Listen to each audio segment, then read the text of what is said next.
Here we go with a different kind of video. This time I'm going to do basically something else entirely different. I'm going to do this top over. My God, my hands are filthy. I work at a scrapyard. So, there you go. Well, they're not dirty, but my goodness, that high-resolution camera really makes the hands look terrifying. But anyways, this is Men in Magic, Volume 1 of the 3 booklets, published by Tactical Study Rules, or TSR. This is out of the white box. And we open up to the first page. And as you can see here, I can actually zoom in on various things. So I can scroll over. As you can see here, this is by Gary Gygax and Dave Arneson.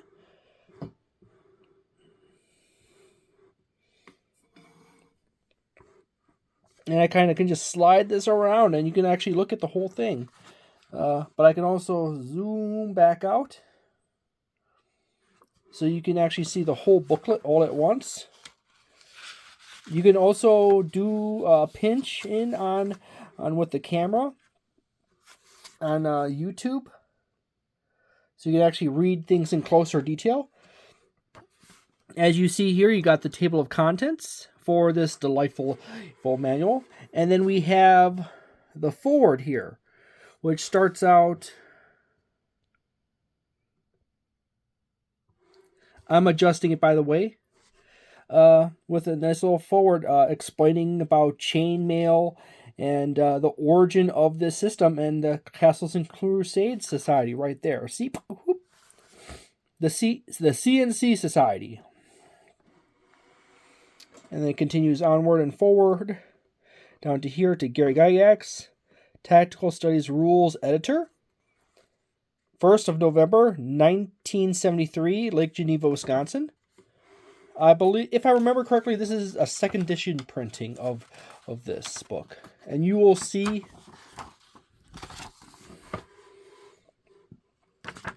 some artwork. A quick introduction right here. I'll scan it up. You can easily read a good chunk of this. You can slow down the video at any point in time to actually read in greater detail the text. It explains the scope of the system, age, recommendation, number of players. Please keep in mind that this number seems to be some numbers, like 50 players, can be confusing because originally in the concept of a campaign was actually just the world setting. And you could actually have multiple different groups playing in the same world setting at the exact same time. So you can have one group traveling around one part of the world, and you can, on another night, you can have another group travel around another part of the world. And the things they do cause ripples in the economy and culture, and so forth. Which is a part of the reason why Gary Gygax suggests, hey, it's really important to keep timely records of what all the characters do in the world. As sometimes you'll have multiple groups play at different time intervals. And this will result in different things happening. So you need to know, if Group A arrives at a dungeon at a certain date, that Group B has already beaten that dungeon and took all the loot. Kind of stuff. Which is interesting in itself. It goes over what you need for the system, such as Dungeons and Dragons. You have it. Outdoor survival. I got it. As you know, that's I'm going to unbox it at possibly 750 subscriber mark. Your dice that you should have. A pair of 4d6s, one pair of one-sided dice, 4 to 20 pairs of 6-sided dice, one pair of 20-sided dice, and one pair of 12-sided dice. You should also have chainmail, the game system, plus a notebook, graph paper, sheet protectors, 3-line paper, draft equipment, and colored pencils. sketch paper and pencils, imagination, one patient, referee, and players. And then you got the preparations down here. Oh my goodness, I have to move my camera so you can actually see the whole thing. I have to take my cord and toss it off to the side there because it's getting in the way of me sliding this whole thing around. And if you prefer this setup over my typical talking head setup, please leave it in the comments. You have continue on here with the character information, fighting man, magic user, greater explanation of which. Then you have explanation on gold pieces and examples of costs for items, as well as clerics and dwarves down here. More piece of artwork of a dwarf right here. Then you have a elf, hobbits. Please note, hobbits right there. Other character types, such as over here. There's an important little asterisk by some of them, as that actually pertains to these notations down here, as you can see.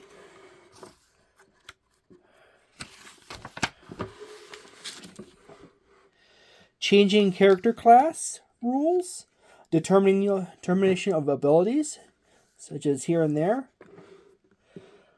You have all this other fun stuff. Explanation of abilities, such as strength, intelligence, wisdom, charisma, constitution,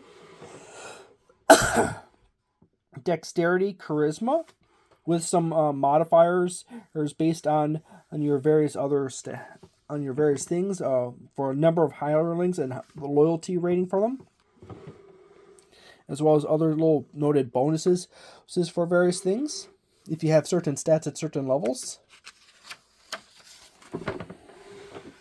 A notation on languages for your characters, as well as non-player characters or NPCs. This is more of a game master thing, but also is important for players or is at this early stage.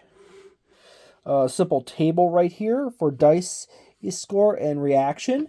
This is determined if you when you're running monsters or other characters in the environment, what their reaction would be to the players. I actually use this rule system in 5th edition as a means of determining whether the orc wandering through the woods is friendly, neutral, or hostile to the party as they're wandering. Sometimes they get pleasantly surprised by that, and it keeps them on their toes, you know.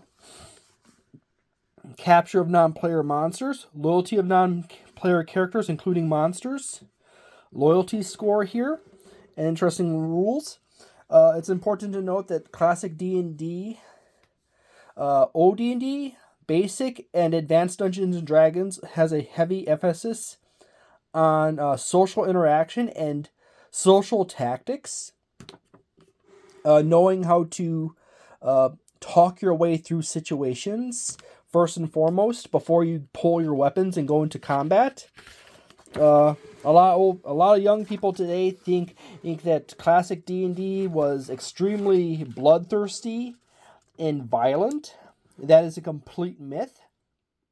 You are much like Ginny D.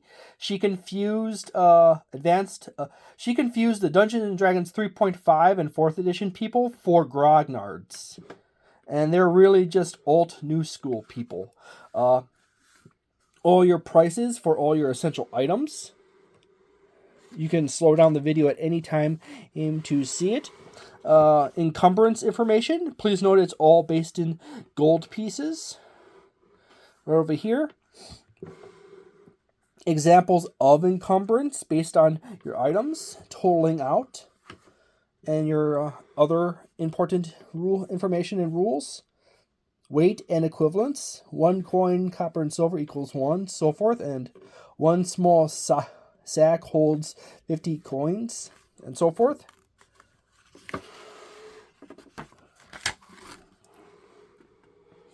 You got levels and numbers of experience points necessary to attain them for the fighting man, the magic user, and the cleric. My hand caused it to go out of focus. There is also a key right here that denotes important denotations for elf and highest level for elf and highest level for dwarf. You got a piece of artwork for a barbarian here, which is not included in the original 3 set. You had to get that in later supplements and later editions. Statistics regarding classes, such as the Fighting Man, tying into the dice for cumulative hit points and fighting capability, as well as spell levels. Nil basically means not applicable or not applied. And you have magic user here, which then you have your bonuses here, your rank here, fighting capability rank, as well as this. This is largely based off of the understanding of war games. As heroic characters are essentially, you have the might of many men in a military unit. You have the table for clerics right here. Explanation on experience points, levels, dice for cumulative hit points, fighting capability is right down here. Spells up here, information. Spell levels above those listed. Alternative combat system rules right here. So you actually have variant rules already in the system. And you got the attack matrix, men attacking. So there you go. Then we move on to the next thing. We got attack matrix 2, monsters attacking. And then we have another saving throw matrix down here. This is largely a system that was utilized in a lot of early war games, but also Gary Gygax's favor of this, as he worked in accounting and insurance sales and stuff like that. So you have a lot of charts with a lot of numbers to crunch. And then continue of information from the bottom of the page right here. Then you have your spells for magic user, level 1, 2, 3, 4th, 5th, and 6th. Please note that there's no 0 level spells, as there is no such thing as cantrips in OD&D.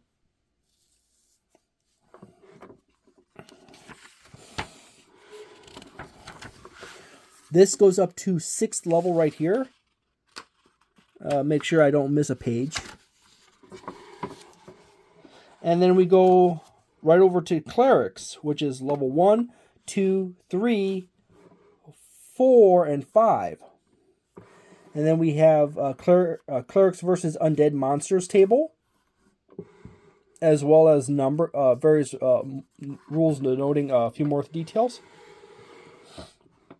Then you have the spells for classic D&D. And you can go ahead and read this if you want. You might have to slow down the video slightly.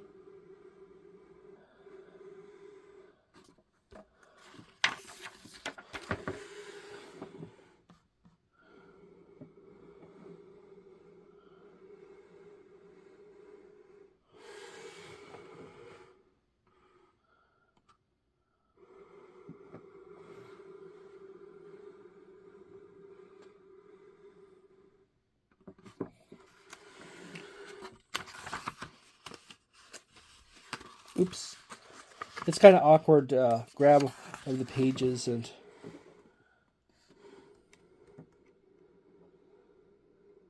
Oops. Should start that over.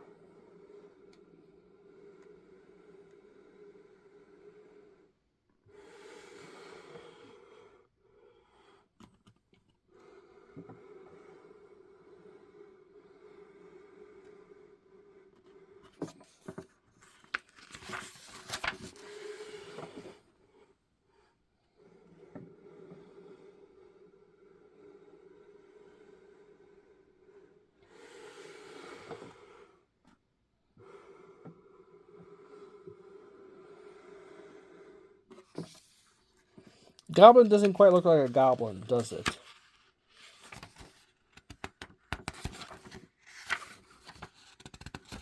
I had to make sure that I'm getting the right page here.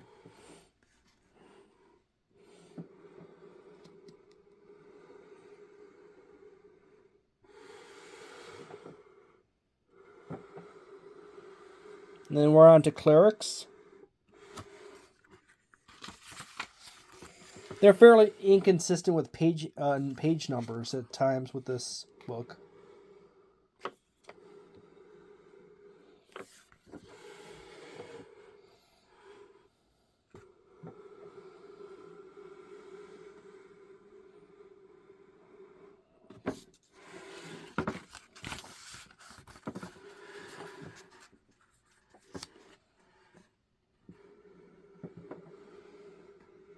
Rules on magical research, spells of the books of spells. And then we got a nice piece of artwork here.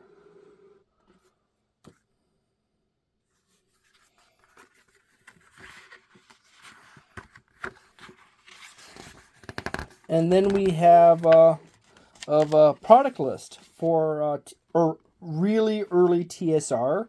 You got Tactics, which is actually a tank war game.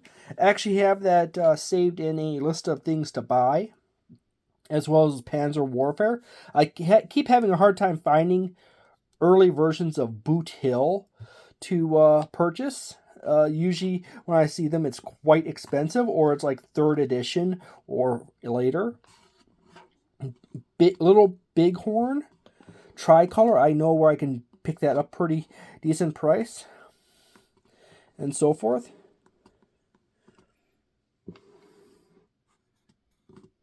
Empire of the Petal Throne, that's one I want to pick up. War of the Wizards, I definitely want to pick that up because that actually is a variant rule system for original Dungeons and Dragons. Usable in D&D rules, die cut, counters, and board in Ziploc. And then there's a few other games I want to hunt down.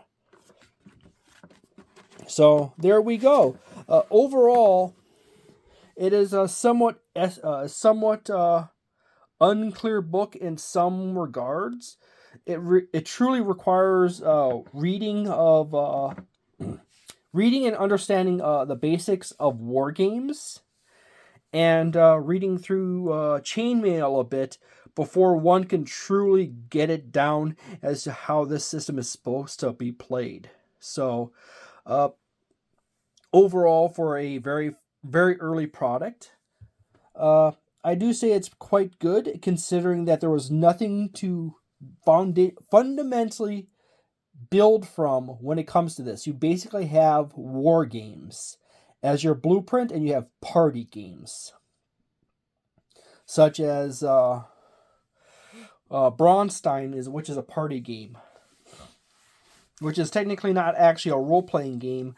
It's basically a party game similar to like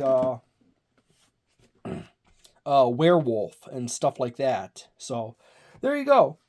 Thank you very much for watching this video. I'm not going to attach a score to this because this is actually a piece of a larger product, and it's not a product in of itself. If you wanted to buy this, I bet the best place to hunt this down is off of eBay. Please note that pretty much all of the box sets are basically $200 to $400 plus for later prints and lower quality conditions. If you get a really good one, that you're getting into the 500 plus range. So yeah, I managed to pick up my set at long before Dungeons and Dragons became popular again. I bought it for $79. Yeah, I bought it for $79.